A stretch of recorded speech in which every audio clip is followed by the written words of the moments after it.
أعوذ بالله من الشيطان الرجيم بسم الله الرحمن الرحيم رب اشرح لي صدري ويسر لي أمري واحلل عقدة من لساني يفقهوا قولي পুরা আমি আম, আহ, আমরা তো বেসিক্যালি মানে তখনকার মানে অডিয়েন্স মানে এই অ্যাডগুলা তখনকার যে অডিয়েন্স ছিল, ঠিক আছে, তখনকার যে অডিয়েন্স ছিল তাদের পার্সপেক্টিভ থেকে অ্যাডগুলো পড়ছি।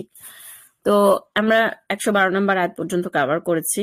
তো 112 নম্বর আয়াতে এখানে একটা শব্দ আছে মুহসিনুন, মুহসিন, আমরা হয়তো বা এটার সাথে পরিচিত শব্দটার সাথে বাংলায় মুহসিনুন।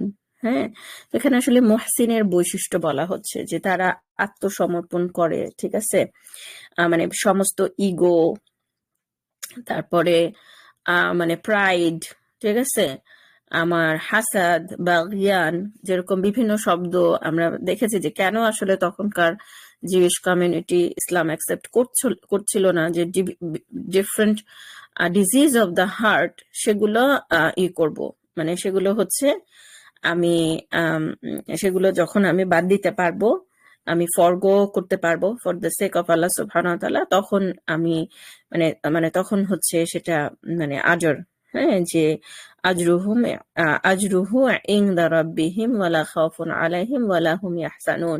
এটা আপনারা হয়তো বা জানেন যে ওয়ালা খাউফুন আলাইহিম ওয়ালা হুম ইয়াহজানুন, this is a very common phrase in the Quran, বহু জায়গায় বহুবার রিপিটেড হয়েছে। সো আমরা যখন ইনশাল্লাহ আমাদের জন্য আয়াতগুলো কিভাবে অ্যাপ্লিকেবল এই পার্সপেক্টিভে আসব, তখন আমি এগুলো নিয়ে আরো কথা বলবো, খাউফ এবং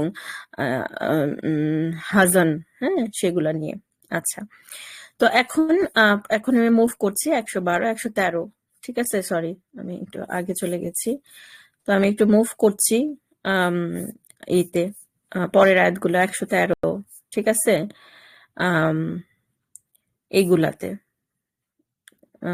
একটু এই যে 112 পরের আয়াত 113 থেকে। তো এখন আমরা কি বললাম যে আমরা মুহসিন নিয়ে কথা বলছিলাম, রাইট? এখন মুহসিনের একটা আরেকটা অপোজিট ক্যারেক্টারিস্টিক 113 নম্বর আয়াতে আবার বলা হচ্ছে, যে যেটা তখনকার ইহুদিদের মধ্যে ছিল এবং খ্রিস্টানদের মধ্যে ছিল। মানে আমার এত টেম্পটেশন হচ্ছে যে এটা আমাদের পার্সপেক্টিভে কিভাবে অ্যাপ্লিকেবল সেটা বলার জন্য, যে আমরা এখন মুসলিমরা সাব গ্রুপ গুলা এরকম হয়ে গেছি, ঠিক আছে, যে দেখবেন যে ইহুদিরা খ্রিস্টানদের কথা বলতেছে যে খ্রিস্টানরা কোনো কিছুর উপরই নাই, মানে বাতিল, মানে they are not going to জান্নাহ। খ্রিস্টানরা বলতেছে ইহুদিরা আবার কোনো কিছুর উপরেই না। আচ্ছা, তো এবং ইন্টারেস্টিংলি এখানে একটা থার্ড আরেকটা গ্রুপের কথা বলা হচ্ছে, যে তাদের মতনই কথা বলা হচ্ছে যারা জানে না, মানে মুশরিকদের কথা বলা হচ্ছে, বিকজ আপনারা তো জানেন যে the people of the book আর মুশরিক। So people of the book হচ্ছে যে যারা জানেন, যে মানে আহলে কিতাব, খ্রিস্টান এবং জিউস, আর যারা জানে না তাদের মানে উম্মি, নিরক্ষর, এগুলা হচ্ছে যে মুশরিকরা, ঠিক আছে। তো এখন আল্লাহ সুবহানাহু ওয়া তাআলা বলছেন যে মানে এরা আসলে সবাই মানে ডিফারেন্ট নেম, কিন্তু they are actually the same group of people with the same characteristics. এবং পরে সামনে আমরা এগুলো দেখবো, হ্যাঁ, পরে সামনে আমরা এগুলো দেখবো। তো এখন মানে এইটার মানে মেইন পয়েন্টটা হচ্ছে when you are obsessed with others instead of looking to your situation, আমি জান্নাতে যাব কিনা, we are more obsessed with others আমল নামা, ঠিক আছে, মানে which is a very important reminder for us the Muslims, আমাদের মুসলিমরা, হ্যাঁ, বিভিন্ন যে গ্রুপে সাব গ্রুপে আমরা বিভক্ত হয়ে গেছি। সো তাহলে এখন জিনিসটা হচ্ছে যে আল্লাহ সুবহানাহু ওয়া তাআলা বলতেছেন যে এই যে তাদের মধ্যে একটা অন্যকে জাজ করার প্রবণতা, হ্যাঁ, এবং আমি এখানে আপনাদেরকে সাথে একটু বারবার বলতে চাই যে আমার একটা লেখা সিরিজ আছে, সতর্কীকরণ কালচার ফেলে আসা আমি, কিছু অকপট স্বীকারোক্তি, ঠিক আছে, এটা আপনারা আমাদের ওয়েবসাইটে পাবেন, রাইটিংস অফ হামিদার মধ্যে। ওটা আমার খুব প্রিয় একটা লেখা, এবং অ্যাকচুয়ালি মানে ওখানে আমি খুব ফ্র্যাঙ্কলি আমার যে পার্সোনাল ইভলিউশন, ঠিক আছে, যে আমি যেখান থেকে ইসলাম শিখেছি, ইসলাম প্র্যাকটিস হওয়ার পর থেকে, তারপরে আমি বিভিন্ন জায়গায় একাধিক দেশে থেকেছি, একাধিক আমেরিকাতে একাধিক স্টেটে থেকেছি, প্রচুর মানুষের সাথে মিশেছি, সেখানে আমার যে ইভলিউশন আমার যে অ্যাপ্রোচ টুয়ার্ডস দাওয়া, অ্যাপ্রোচ টুয়ার্ডস মানে আমার যে প্রচন্ড একটা ইনটলারেন্ট অ্যাটিটিউড থেকে আমি যে এখন অনেক বেশি অ্যাপ্রোচেবল হওয়ার চেষ্টা করি, অনেক বেশি মানে ফোকাস করি on Quran rather than Quran and সুন্নাহ, rather than strict interpretation of ফেক, বা মানে আমি যে সবসময় মানে লিগালিস্টিক এর চাইতে ইকে মানে লিগালিস্টিক পার্সপেক্টিভের চাইতে আমি যে কোয়ালিটিটাকে, অথবা what is the essence, the big picture, সেটাকে যে আমি এমফাসাইজ করার চেষ্টা করি, মানে সেগুলোর ব্যাপারে আমি ওই সিরিজটাতে লিখেছি। তো মানে মূল কথাটা হচ্ছে যে মানে our focus should be on our selves rather then others fate. ঠিক আছে, অন্যদের আমলনামা, অন্যদের আমলনামা যাচাই করতে এই যে একটা মুখোশ উন্মোচন টাইপের যে পোস্ট গুলো থাকে, ঠিক আছে, অমুকে করতেছে তমুকে করতেছে। তো এখন মানে এবং আমাদেরকে তো মাথায় রাখতে হবে যে জাজমেন্টটা আসলে আল্লাহ সুবহানাহু ওয়া তাআলা করবেন কিয়ামতের দিন। ঠিক আছে, তো আমার অনেক সময় মানে অনেক কিছু পড়লে, অনেক কিছু শুনলে আমার মনে হয় যে ক্যান উই প্লিজ প্লেস জাজ করার দায়িত্বটা আল্লাহ সুবহানাহু ওয়া তাআলার কাছে একটু ফিরাই দিই। এরকম আমার মাঝে মাঝে মানুষকে বলতে ইচ্ছা করে যে এটা তো আসলে আল্লাহ সুবহানাহু ওয়া তাআলার কাজ, আমাদের আল্লাহ সুবহানাহু ওয়া তাআলা এই কাজটা আমাদেরকে ডেলিগেট করেন নাই যে অন মাই বিহাফ তুমি ওদের আমলনামা জাজ করো। এবং ওই সিরিজটাতে আমি একটা কথা লিখছিলাম যে আমরা যতটা কঠোরতার সাথে মানুষের আমলনামা দেখি, আচ্ছা ও কাফির দেশে আছে তাহলে ও সব তাহলে আবার শিকড় সন্ধানের বইটা লিখে কি লাভ? ঠিক আছে, ও তো কাফির দেশে আছে। আচ্ছা ঠিক আছে, ও তো কো এডুকেশনে পড়ে, কো এডুকেশনে পিএইচডি করছে, তাহলে আচ্ছা ঠিক আছে পর্নোগ্রাফির উপর রিসার্চ করছে, সেটা হয়তো বা উম্মার জন্য একটা উপকারী কাজ, কি লাভ? কো এডুকেশনই তো, কো এডুকেশনে পড়ে তো করছে। আচ্ছা ঠিক আছে, অমুকে মানে we keep nullifying others work. আচ্ছা অমুক এই কাজটা করছে, সো হোয়াট, সে তো তাবলিগ। আচ্ছা অমুক এই কাজটা করছে, সো হোয়াট, সে তো নির্বাচনকে হালাল মনে করে। মানে আমরা যেভাবে মানুষের আমলনামা দেখি, আমরা যেভাবে মানুষের আমলনামা বিচার করি, আল্লাহ আমাদেরকে মাফ করুন, আল্লাহ সুবহানাহু ওয়া তাআলা রহমান ও রাহিম, উনি এইভাবে আমাদের কাজকে আমরা যেভাবে এত সহজে নালিফাই করে দেই, আল্লাহ সুবহানাহু ওয়া তাআলা সেভাবে কাজ করেন না। কিন্তু এই যে একটা অ্যাটিটিউড, এই যে একটা অ্যাটিটিউড যে ইয়েস আমরা তো সতর্ক করবোই, মানুষকে সতর্ক করব, কিন্তু সেটা সেটা হওয়া উচিত ক্রিটিসাইজিং দ্য আইডিয়াজ। যেমন ধরেন আমার নিজের কোয়ান্টাম মেথড আমাদেরকে কোন পথে ডাকছে, এটার উপর আমার একটা লেখা আছে। তো সেখানে আমি প্রেফার করি যে আমরা মহাজাতকের নামে গুরু যে আছেন কোয়ান্টামের, মহাজাতকের পার্সোনাল লাইফ, মহাজাতকের পাস্ট, সেগুলোর দিকে হাইলাইট না করে উই শুড রাদার হাইলাইট যে কোয়ান্টাম মেথড বা এই ধরনের মেডিটেশন, এইগুলা মানে সব মেডিটেশন না, বাট এরকম এইগুলা কিভাবে আমাদেরকে শিরকের দিকে নিয়ে যাচ্ছে। এইভাবে উই ডেফিনেটলি আমরা মানুষকে সতর্ক করব, কিন্তু against ideas, not against people, specific person. ঠিক আছে, তো এখন তাহলে এখানে তো মানে এবং আল্লাহ সুবহানাহু ওয়া তাআলা কিন্তু এদেরকে এদেরকে খণ্ডন করতেছেন না, খণ্ডন করতেছেন না। আমরা এর আগে আমরা কিন্তু সবসময় দেখি যে আল্লাহ সুবহানাহু ওয়া তাআলা রেসপন্ড করেছেন একটা নিজে। হ্যাঁ, যদি তোমরা মনে করো যে আখিরাতের ঘর শুধু, তাহলে তোমরা মৃত্যু কামনা করো না কেন, একটা রেসপন্স। আচ্ছা যদি তোমরা মনে করো যে ইহুদি এবং খ্রিস্টানরা ছাড়া আর কেউ জান্নাতে যাবে না, তাহলে কুল হাতুম বুরহানুকুম, আচ্ছা ঠিক আছে তাহলে তোমরা বুরহান নিয়ে আসো। এরকম মানে আল্লাহ সুবহানাহু ওয়া তাআলা একটা রেসপন্ড করতেছেন, ওনার একটা নিজস্ব পার্সপেক্টিভ শেয়ার করতেছেন। কিন্তু এখানে যখন ইহুদিরা বলে যে খ্রিস্টানরা হবে না, খ্রিস্টানরা বলে ইহুদিরা হবে না, আল্লাহ সুবহানাহু ওয়া তাআলা সেখানে এটাকে নিগেট করতেছেন না। আল্লাহ সুবহানাহু ওয়া তাআলা শুধু বলতেছেন যে আল্লাহ সুবহানাহু ওয়া তাআলা কিয়ামতের দিন জাজমেন্টটা করবেন। হ্যাঁ, সো এখন এর পরের আয়াতটা কি? এর পরের আয়াতটা হচ্ছে আবার এখানে আবার কাদের কথা বলা হচ্ছে? এখানে বেসিক্যালি দ্য থার্ড গ্রুপের কথা বলা হচ্ছে, যে মুশরিকরা। কোন অর্থে?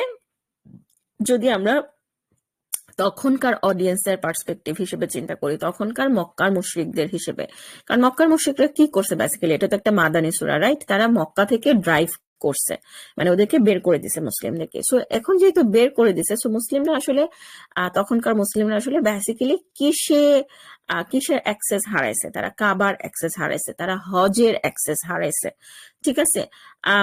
হজের অ্যাক্সেস হারাইছে এবং হজের অ্যাক্সেস হারাইছে, যেটা কিন্তু আগে ছিল না। আগে ছিল না মানে হচ্ছে খুব ইন্টারেস্টিংলি, মানে কাবার মানে মক্কার কুরাইশদের রেপুটেশনটাই এইটা ছিল যে হ্যাঁ এটা একটা প্লেস, যে কেউ এসে তাদের মূর্তির পূজা বা যাদের তারা করতে পারবে, মক্কার কুরাইশরা বাধা দেয় না। So they were known for their hospitality, ঠিক আছে? সেই মক্কার কুরাইশদের একেবারে রূপ পুরা একদম মানে হয়ে গেল, একদম মুখোশ উন্মোচন টাইপের হয়ে গেল যে ওরা মুসলিমদের সাথে কি করতেছে। হ্যাঁ, এগুলা নিয়ে আমি বিভিন্ন সময় আগেও কথা বলেছি যে that was actually their political leadership and the religious leadership. So আপনারা আমার হৃদয় আল আকসা সিরিজের শুরুর দিকে আমি দেখিয়েছি যে সূরা কুরাইশ, হ্যাঁ সূরা কুরাইশটা কিভাবে মানে সূরা কুরাইশ আমাদের জানাটা কতটা জরুরি, মানে সূরা কুরাইশ জানতে হলেই, সূরা ফিল কুরাইশ জানতে হলেই আমাদের যে তখনকার ভূ রাজনৈতিক বাস্তবতা জানতে হবে। কোরআন বোঝার জন্য আমাদের তৎকালীন ভূ রাজনৈতিক বাস্তবতা, সোশ্য জিওপলিটিক্যাল কনটেক্সট বোঝাটা যে খুব জরুরি, সেটা বুঝাতে গেলে উদাহরণ হিসেবে সবসময় সূরা কুরাইশের উদাহরণ দেই। তো এখন মানে তাহলে মানে ওদের যে রেপুটেশনটা ছিল সেটা কিন্তু ওরা একদম নষ্ট করে দিয়ে ওরা মুসলিমদেরকে ঠিকই বাধা দিল।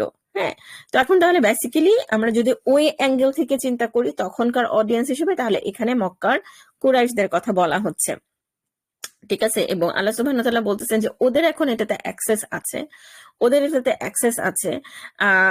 ওরা মুসলিমদেরকে বাধা দিচ্ছে মসজিদ করতে, মানে মসজিদ বিল্ড করতে, ঠিক আছে, বা মসজিদে অ্যাক্সেস করতে, ঠিক আছে। কিন্তু বেসিক্যালি ভয়টা আসলে পাওয়া উচিত, মানে এখন এমন অবস্থা যে মানে কাবার সেফ নাই মুসলিমদের জন্য, কিন্তু ভয়টা আসলে পাওয়া উচিত যারা এই কাজগুলা করতেছে তাদের, কারণ তারা যে লেভেলে ক্রাইম করতেছে সেই লেভেলের ক্রাইম সেই লেভেলের ক্রাইম করার পরে আল্লাহর ঘরটা আসলে ওদের জন্যই একটা ভয়ের জায়গা হওয়া উচিত, ঠিক আছে। সো এখন এরপরে আর তারপরে তাদের তো অবশ্যই দুনিয়াতে আছে অপমান এবং পরকালে তাদের জন্য আছে কঠোর শাস্তি। এগুলো তো মানে খিজিউন এবং খিজিউন মানে এগুলো কিন্তু বেশ কমন টার্ম, ঠিক আছে। এই খিজিউনের কথা ইতে আবার আছে, ঠিক আছে। আগে জিউসদের প্রসঙ্গে 83 না 85 নাম্বার ভার্সে মনে হয় আছে, ঠিক আছে। এই যে খিজিউন ওয়ালাহুম ফিল আখিরাতি আযাবুন আযীম, ঠিক আছে। খিজিউনের কথা 85 নাম্বার ভার্সে সম্ভবত আছে, জিউসদের কনটেক্সটে, বনি ইসরায়েলের কনটেক্সটে। তো এখন এইখানে আমরা তাহলে এখন যখন মুসলিমদের এই কাবার প্রতি অ্যাক্সেস চলে গেল, ঠিক আছে, তো তখন তো মনে হইতে পারে যে এখন কি হবে। তো আল্লাহ সুবহানাহু ওয়া তাআলা বলতেছেন যে না, মানে মানে you don't have to worry. হ্যাঁ, ইউ ডোন্ট, আমাকে দিয়ে যাও না, দিয়ে যাও, কষ্ট হচ্ছে তো আপুরা। একটু আমি এটা শেষ করবো ইনশাআল্লাহ এই রেকর্ডিংটা। তো এখন মানে এই অ্যাক্সেসটা যদি চলেও গিয়েছে যখন মুসলিমদের, you don't have to worry, কারণ এটা তো হচ্ছে মদিনায় মাইগ্রেট করার পরের আয়াত, তাই না? So you don't have to worry about যে মানে আল্লাহ আমি কাবায় যাইতে পারতেছি না, আল্লাহ আমার এটা হইতেছে না, ঠিক আছে, ইটস ফাইন। পূর্ব এবং পশ্চিম হচ্ছে আল্লাহ, পূর্ব এবং পশ্চিম সবই হচ্ছে আল্লাহ সুবহানাহু ওয়া তাআলা। সো তাহলে তোমরা এখন তাহলে এইখানে নতুন মসজিদ বিল্ড করো, তোমরা মানে মানে ওই জায়গাতেই স্পেসিফিক ভাবে গিয়ে যে তোমাদেরকে কিছু করতে হবে সেটা না, সেরকম না ব্যাপারটা। হ্যাঁ, মানে মানে আমাদেরকে যদি কোনো জায়গা থেকে বের করে দেওয়া হয় ইসলাম প্র্যাকটিসের জন্য, অথবা আমাদের জন্য যদি আল্লাহর জমিন সংকীর্ণ হয়েও যায়, সো আমরা নতুন যে জায়গায় যাব সেই জায়গায় গিয়ে আমরা আবাদ করা শুরু করব, বা এরকম একটা ইনসেন্টিভ এবং কাইন্ড অফ হচ্ছে কাইন্ড অফ হচ্ছে কিবলা পরিবর্তনের জন্য প্রিপেয়ারও করা হচ্ছে মুসলিমদেরকে এই আয়াতগুলো দিয়ে। কিন্তু মূল কথা হচ্ছে যে কাবায় এখন অ্যাক্সেস নাই, মানে এখানে মানে ওই কনটেক্সটে চিন্তা করলে যে আল্লাহর মসজিদ সমূহতে বাধা দেয়, ঠিক আছে, আল্লাহ স্মরণ করতে বাধা দেয়, সেখানে বেসিক্যালি তখন মক্কার কুরাইশদের মুশরিকদের কথা বলা হচ্ছে। কিন্তু এই আয়াতটা আমাদের কনটেক্সটেও অনেক অসাম ভাবে এক্সপ্লেন করা যায়। আমি জাস্ট চিন্তা করতেছিলাম আর আমার মাইন্ড বগলিং লাগতেছিল। তো পরে আমরা ইনশাল্লাহ ওগুলো কভার করব। তো এখন তাহলে যেটা তাহলে 115 নম্বর আয়াত আমরা কভার করলাম, এবং এখানে এরপরে আবার দেখেন 116তে আল্লাহ সুবহানাহু ওয়া তাআলা সুইচ করতেছেন খ্রিস্টানদের ব্যাপারে। মনে হবে না যে ওই যেটা বললাম যে যদি আমরা চিন্তা না করি তাহলে মনে হবে না যে ডিসজয়েন্ট, এ একবার ইহুদিদের কথা বলে, এ একবার মুশরিকদের কথা বলে, আবার খ্রিস্টানদের কথা বলে, এবং খ্রিস্টানদের কথা কিন্তু সূরা বাকারাতে খুব বেশি নাই, মেইনলি জিউসদের কথা আছে। খ্রিস্টানদের কথা মানে খ্রিস্টানদের ব্যাপারটা আরো মোর ফোকাস করা হয়েছে সূরা আলে ইমরানে, ঠিক আছে। কিন্তু এখানে খ্রিস্টানদের কথা একটা দুইটা। তো এখন মনে হবে কি যে মানে কিভাবে এটা আবার কিভাবে আসলো? ওই যে তিনটা মেইন গ্রুপ অফ অডিয়েন্স, ইহুদি, খ্রিস্টান এবং মুশরিক, এদের সাথেই কিভাবে ডিল করা হবে সেটাই ঘুরে ফিরে বারবার আসতেছে, ঠিক আছে। এবং এখানে একটা জিনিস হচ্ছে যে তখনকার খ্রিস্টানরা মানে এই আবার যদি ফোকাসটা আইডল ওয়ার্শিপের দিকে চলে যায়, তখন তখন মনে হবে যে আচ্ছা খ্রিস্টানরা হচ্ছে মনোথেইস্টিক, মানে একত্ববাদী ধর্ম। আপনি দেখবেন যে এখনো এই কথাটা বলা হয় যে দা একেশ্বরবাদী তিন ধর্ম, খ্রিস্টানিটি, ইহুদি বা জুডাইজম এবং ইসলাম, এই তিনটাকে বলা হয় একেশ্বরবাদী ধর্ম, মানে এরা এক আল্লাহতে বিশ্বাস করে। কিন্তু কারণ মুশরিক চিন্তা করলে বা পলিথিজম চিন্তা করলে আমাদের মনে হয় যে আইডল ওয়ার্শিপ, ঠিক আছে, আইডল ওয়ার্শিপ। কিন্তু ব্যাপারটা আসলে সেটা না। ব্যাপারটা আসলে কেন সেটা না, কারণ হচ্ছে যে আমি মানে খ্রিস্টানরা হয়তো বা সরাসরি আইডল ওয়ার্শিপ করছে না, কিন্তু দে হ্যাভ শিরকি কনসেপ্ট। কি কনসেপ্ট? কি আল্লাহ একটা ছেলে গ্রহণ করেছেন, ঠিক আছে। এবং এটাও আরেকটা কনসিস্টেন্ট প্যাটার্ন ইন দ্য কোরআন, যখনই আমরা দেখব যে আল্লাহ একটা ছেলে গ্রহণ করেছেন এই ধরনের কথা আছে, তার আগে পরে এই আপনার এই যে কুন ফায়াকুন আয়াতটা আসবে, কুন ফায়াকুন আসবে, এবং সবাই আল্লাহ সুবহানাহু ওয়া তাআলার আবদ, ঠিক আছে। এই যত জায়গায় আমরা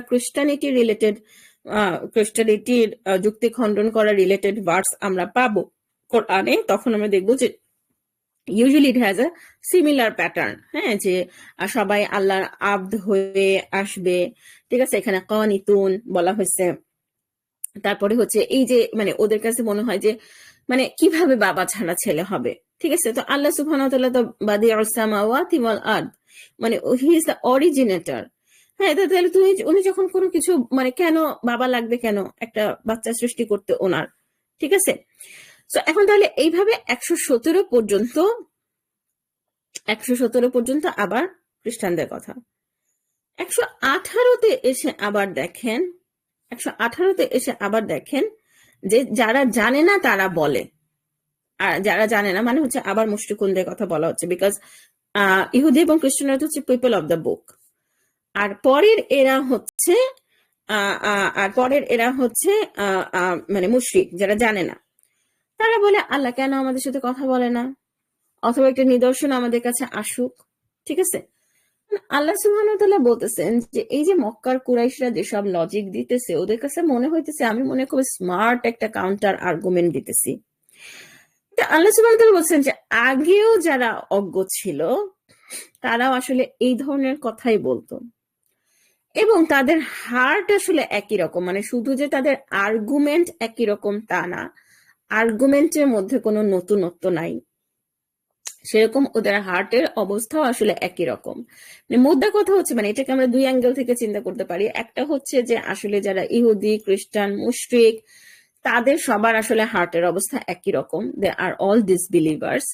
আবার আমরা এইভাবেই চিন্তা করতে পারি যে মুশরিকদের মধ্যেও যারা আগে ছিল পরে ছিল তাদের হার্ট আসলে একই রকম। এই দুই অ্যাঙ্গেল থেকে আমরা এই আয়াতটাকে এক্সপ্লেন করতে পারি। এবং এখানে আমি অনেক আগে একটা লেকচার শুনছিলাম, সেটা আমার কাছে খুব ইন্টারেস্টিং লাগছিল। সেই কথাটা যে আমি আপনাদের সাথে একটু শেয়ার করে এই পর্বটা শেষ করবো ইনশাল্লাহ। সেটা হচ্ছে যে মানে ওখানে ইয়াসির কাদের একটা লেকচার ছিল, উনি বলছিলেন যে কোরআন 4টা যুক্তি খণ্ডন করছে রাসূল সাল্লাল্লাহু আলাইহি সাল্লামের ব্যাপারে, যে উনি জাদুকর ছিলেন কিনা, উনি সিহর মুবিন সাহির, তারপর হচ্ছে পোয়েট, হ্যাঁ, তারপর মাজনুন, হ্যাঁ, মানে কাহিন, সাহির, মাজনুন, একটা আমি ভুলে গেছি, 4টা বলছে যে মানে 4টা যুক্তি আল্লাহ সুবহানাহু ওয়া তাআলা খণ্ডন করছেন। এবং এটা কি লুনাটিক, পাগল না, সাহির জাদুকর, কাহিন, মাজনুনই তো পাগল। আচ্ছা, আর আরেকটা এই মুহূর্তে আমার মাথায় আসতেছে না। তো এখন উনি বলছিলেন যে মানে লাস্ট 1400 ইয়ার্সে এই 4টার বাইরে রাসূল সাল্লাল্লাহু আলাইহি ওয়াসাল্লামকে নিয়ে আর কোনো নতুন ক্রিটিসিজম তারা বের করতে পারে নাই। ঠিক আছে, এই 4টার বাইরে রাসূল সাল্লাল্লাহু আলাইহি ওয়াসাল্লামকে নিয়ে আর কোনো নতুন ক্রিটিসিজম বের করতে পারে না। এই জন্য আমি একটা কথা বলি যে শয়তানের স্ট্র্যাটেজি গুলা সাধারণত ইনোভেটিভ না। ঠিক আছে, ইনোভেটিভ না। শয়তানের কৌশলগুলোর মধ্যে নতুনত্ব নাই। শয়তানের স্ট্রেংথ হইতেছে তার পারসিস্টেন্স, তার ধৈর্য। ঠিক আছে, সো শয়তান কি বলতে পারে, কি করতে পারে, কিভাবে করতে পারে, এগুলা আল্লাহ সুবহানাহু ওয়া তাআলা অলরেডি আমাদেরকে কোরআনে বলে দিয়েছেন। ঠিক আছে, তো এখন তাহলে এই যে তাহলে মানে তাহলে মূল কথাটা কি? মূল কথাটা হচ্ছে যে আল্লাহর যে আয়াত, এই যে আমাদের কাছে একটা নিদর্শন আসুক, আল্লাহর যে আয়াত, এগুলা কাদের কাছে একদম ক্রিস্টাল ক্লিয়ার। আমরা একটু অ্যারাবিকটা দেখি। অ্যারাবিকটা হচ্ছে যে আহ কদ কদ বাইয়ানাল আয়াতি, বাইয়ানা সে একই সুস্পষ্ট প্রুফ, বায়ানাল আয়াতি লিকাওমিন ইউকিনুন, যাদের হচ্ছে ইয়াকিন, হ্যাঁ, মানে মানে যাদের হার্টের মধ্যে ইয়াকিন আছে, সেই কওমটা, এটা কিন্তু প্লুরাল, সম্প্রদায় অর্থে, এই মানে এই ইউকিনুন যারা, তাদের কাছে আয়াতগুলা একদম ক্লিয়ার। তাদের কাছে মনে হয় না যে আল্লাহ আমার সাথে কথা বলেন না কেন, আল্লাহ আমাকে কোনো নিদর্শন সেন্ড করেন না কেন, এরকম মনে হয় না। তারপরে লাস্ট আয়াত যেটা আমরা আজকে 119, এবং আপুরা আমরা আগামী পর্বে ইনশাআল্লাহ এই পার্সপেক্টিভ থেকে আলোচনাগুলা শেষ করে দিব, বিকজ আমাদের 123 পর্যন্তই হচ্ছে বনি ইসরায়েলের কাহিনী। ঠিক আছে, আমি হয়তো বা জাস্ট একটু স্ট্রাকচারের ব্যাপারে আগামী পর্বে একটুখানি বলে আমরা তারপরে যদি আমাদের রমাদানের সময় থাকে, আমি জানি না সুযোগ করতে পারবো কিনা, তাহলে আবার আমরা আমাদের পার্সপেক্টিভ থেকে আবার আমরা গো ব্যাক করবো 40 নাম্বার ভার্সে, এবং তখন আমরা আমাদের পার্সপেক্টিভ থেকে আয়াতগুলো অ্যানালাইসিস করা শুরু করবো ইনশাআল্লাহ। সো 119 নাম্বার আয়াত হচ্ছে যে মানে সুসংবাদদাতা এবং সতর্ককারী, মুবাশশিরা ওয়া নাজির এবং সতর্ককারী হিসেবে তোমাকে জবাবদিহি করতে হবে না দোজখের বাসিন্দাদের সম্পর্কে। আমি একটু অ্যারাবিকটা দেখে নিই। অ্যারাবিকটা কি? আসহাবাল জাহিম, আসহাবিল জাহিমের ব্যাপারে তোমাদেরকে প্রশ্ন করা হবে না। সুইলা, তুস আলু, একই শব্দ, সওয়াল জবাব আমরা যেটা বলি। এখানে জাস্ট একটু বলে নিই আপুরা যে আমি অ্যারাবিক পড়ার জন্য আমি একটা নিজের জন্য একটা মানে মেথড আমি করে নিয়েছি, সিলেক্ট করে নিয়েছি। সেটা হচ্ছে যে বাংলা শব্দের সাথে মিলানো। তো যে সুইলা, তোমরা কি মুসাকে প্রশ্ন করতে চাও নাকি সুইলা, সওয়াল, সাআলা, ঠিক আছে, সওয়াল জবাব, এটা কিন্তু একটা বাংলা শব্দ, সওয়াল মানে অ্যারাবিক রুট ওয়ার্ড থেকে। সো ওইভাবে আমি তখন মানে মনে রাখি আর কি, যে মানে এটা কি, তো এটা ওই একই কোশ্চেনিং। সো তোমাদেরকে কোশ্চেন করা হবে না এর হিসেবে। আর রাসূল সাল্লাল্লাহু আলাইহি ওয়াসাল্লামকে পাঠানো হয়েছে ইন্না আরসালনাকা বিহাক্কি বাশীরা ওয়া নাযীরা। ঠিক আছে, সো আপাতত আজকে এইটুকু। আপুরা অনেক লম্বা হয়ে গেল সেশনটা। জাযাকুমুল্লাহ, আগামী পর্ব আমাদের লাস্ট পর্ব হবে ইনশাআল্লাহ, গিভেন দ্যাট যে আমরা এই পার্সপেক্টিভ থেকে তখনকার ডিরেক্ট অডিয়েন্সের পার্সপেক্টিভ থেকে আয়াতগুলো পড়ছি। জাযাকুমুল্লাহ খায়রান। শোনার জন্য আসসালামু আলাইকুম রাহমাতুল্লাহি ওয়া বারাকাতুহু।